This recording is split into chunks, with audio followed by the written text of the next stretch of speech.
Speaker, if we defeat the previous question, I will offer an amendment to the rule to bring up H.R. 1426, the Big Oil Welfare Repeal Act of 2013, or Representative Tim Bishop's bill, to end the billions of dollars in taxpayer subsidies given to the largest, most profitable oil companies each year.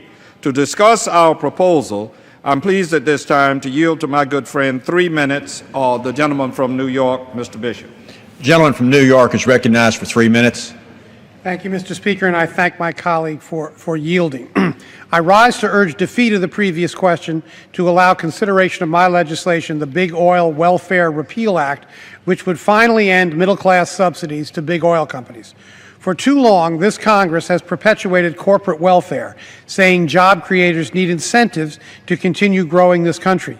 But last year, the largest oil companies reported a bottom-line profit of $93 billion. Let me say that again, $93 billion, and yet this Republican-led Congress continues to lavish subsidies and tax breaks on these highly profitable companies.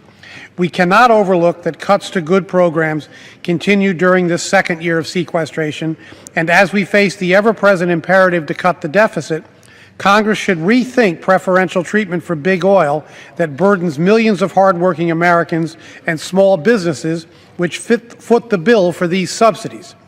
For instance, we could save $9.2 billion over 10 years by repealing the outdated Section 199 tax break, which designates oil production as a manufacturing activity and gives big oil a 6% deduction from their income. This could be much better spent on real efforts to create jobs, increase revenue, and support local economies. We could direct that funding towards infrastructure construction or education, or keep it in the energy sector to further incentivize renewable energy technology development rather than perpetuate our reliance on fossil fuels. These are real job creation efforts that Congress has supported in the past and are still needed to ignite economic growth. Or we could use the savings from the bill to help fill the immediate need to pay for the shortfall in the Highway Trust Fund, which will run out of money only weeks from now. This means the House could leave this week without a solution to this impending crisis, threatening to freeze construction projects and lay off workers, further imperiling our nation's economic recovery.